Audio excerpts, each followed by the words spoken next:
Código de Processo Civil, capítulo 3, do agravo. 522.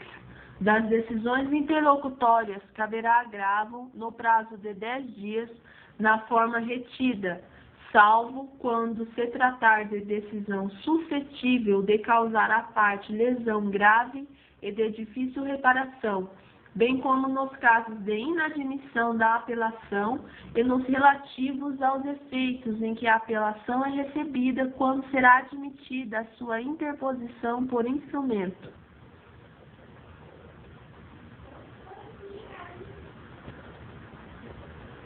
O agravo retido independe de preparo.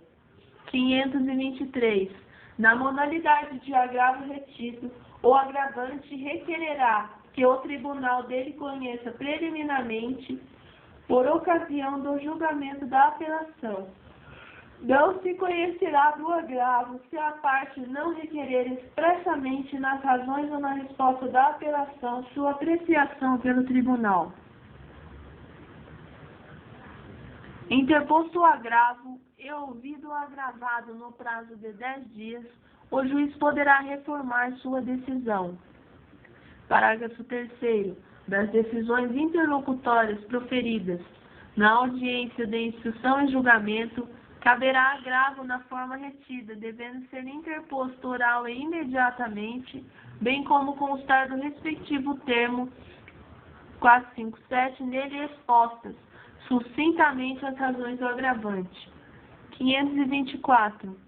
O agravo de instrumento será dirigido diretamente ao tribunal competente através de petição com os seguintes requisitos: a exposição do fato e do direito, as razões do pedido de reforma da decisão, o nome e o endereço completo dos advogados constantes do processo.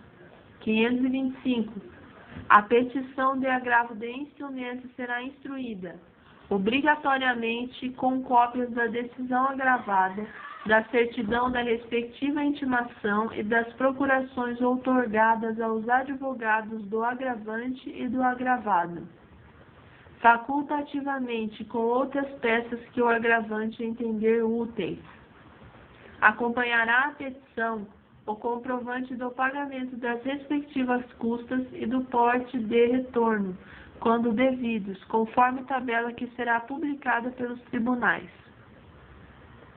No prazo do recurso, a petição será protocolada no tribunal ou postada no correio sob registro, com aviso de recebimento ou ainda interposta por outra forma prevista na lei local.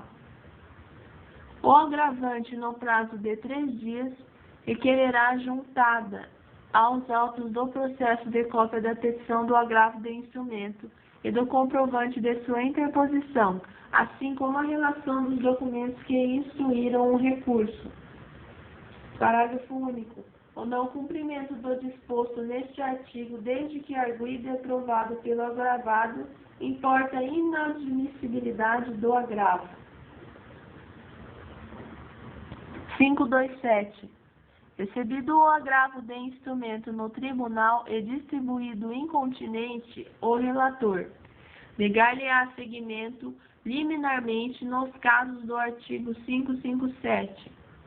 Converterá o agravo de instrumento em agravo retido, salvo quando se tratar de decisão suscetível de causar à parte lesão grave e de difícil reparação, bem como nos casos de inadmissão da apelação e nos relativos aos efeitos em que a apelação é recebida, mandando remeter aos autos ao juiz da causa. Poderá atribuir efeito suspensivo ao recurso, artigo 558, ou deferir em antecipação de tutela, total ou parcialmente, a pretensão recursal, comunicando ao juiz sua decisão. Poderá requisitar informações ao juiz da causa, que as prestará no prazo de 10 dias. Mandará intimar o agravado na mesma oportunidade por ofício dirigido ao seu advogado, sob registro e com aviso de recebimento, para que responda no prazo de 10 dias. Artigo 525, parágrafo 2º. Facultando-lhe juntar a documentação que entender conveniente, sendo que, nas comarcas sede de tribunal e naquelas em que o expediente forense for divulgado no Diário Oficial, a intimação far-se-á mediante publicação no órgão oficial. Ultimadas as providências referidas nos incisos 3 a 5 do caput deste artigo, mandará ouvir o Ministério Público, se for o caso, para que se pronuncie no prazo de 10 dias. A decisão liminar proferida nos casos dos incisos 2 e 3 do caput deste artigo somente é passível de reforma no momento do julgamento do agravo, salvo seu próprio relator a reconsiderar. 528. Em prazo não superior a 30 dias da intimação do agravado, o relator pedirá dia para o julgamento. 529. Se o juiz comunicar que reformou inteiramente a decisão, o relator considerará prejudicado o agravo. Dos embargos infringentes. Cabem embargos infringentes quando o acórdão não unânime houver reformado em grau de apelação a sentença de mérito ou houver julgado procedente a ação rescisória. Se o desacordo for parcial, os embargos serão restritos à matéria objeto da divergência. 531. Interpostos os embargos, abrir-se-á a vista ao recorrido para contra-razões. Após, o relator do acórdão embargado apreciará a admissibilidade do recurso. 532. Da decisão que não admitir os embargos, caberá agravo em 5 dias para o órgão competente para o julgamento do recurso. Admitidos os embargos, serão processados e julgados conforme dispuser o regimento do tribunal. 534. Caso a norma regimental determine a escolha de novo relator, esta recairá, se possível, em juiz que não haja participado do julgamento anterior.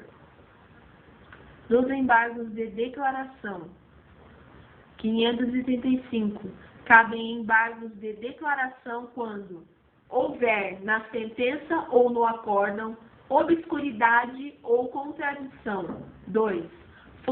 For omitido ponto sobre o qual devia pronunciar-se o juiz ou tribunal. 536.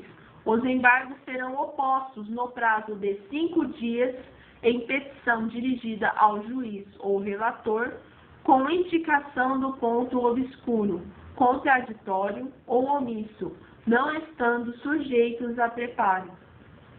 O juiz julgará os embargos em 5 dias nos tribunais. O relator apresentará os embargos em mesa na sessão subsequente, proferindo voto. 538. Os embargos de declaração interrompem o prazo para interposição de outros recursos por qualquer das partes. Parágrafo único. Quando manifestamente protelatórios os embargos, o juiz ou o tribunal, declarando que o são, condenará o embargante a pagar ao embargado multa não excedente de 1% sobre o valor da causa, na reiteração de embargos protelatórios. A multa é elevada a até 10%, ficando condicionada à interposição de qualquer outro recurso ao depósito do valor respectivo.